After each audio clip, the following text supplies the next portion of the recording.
Gising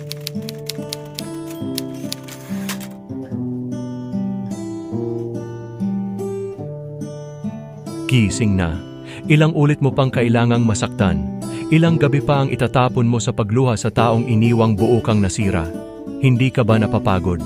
Hindi mo ba nakikita ang pilat ng kahapong paulit-ulit mong hinahayaan? Hindi ka pa ba natuto? Na ang pangako niya ay hungkag, na ang mga yakap niya ay kasinungalingang nakabalot sa init, na ang bawat pagbabalik niya ay pagsisimula ng panibagong pagkalunod mo? Gising na. Bakit mo binibigyan ng pagkakataon ng isang taong iniwan kang walang pasabi? Bakit mo nilulunod ang sarili mo sa ilusyong babalikan ka habang siya ay nagpapakaligaya sa mundong wala ka? Hindi mo ba napapansin? Ang pagmamahal mo'y tulad ng alon, paulit-ulit na dumadampi sa baybayin ng pag-asa.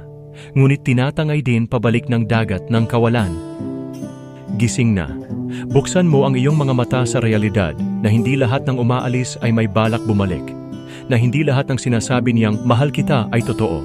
Na minsan, ang pagsuko ay hindi kahinaan, kundi paglaya. Tigilan mo na ang pag-asa sa taong hindi marunong magpahalaga. Ang halaga mo'y hindi nasusukat sa kanyang pansin. Ang puso mo'y hindi laruan, na basta na lang tinatapon kapag luma na. Huwag mong hayaang ulitin niya ang sugat na minsan mo nang pinaghilom. Gising na. Pagod na ang kaluluwa mong umaasa sa isang taong hindi nararapat. Panahon na para magising sa katotohanang hindi siya ang sagot sa mga tanong mo. Hindi siya ang dulo ng kwento mo. Ang pag-ibig ay hindi isang laro. At ang pagmamahal sa sarili ang unang hakbang para muling maniwala sa isang pag-ibig na hindi mo kailangang ipagsigawan o habulin dahil ito'y darating ng kusa.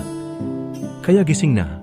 Bitawan mo na ang pangarap na siya ang huling pahina ng iyong libro dahil ang kwento mo'y mas maganda kung ikaw mismo ang susulat.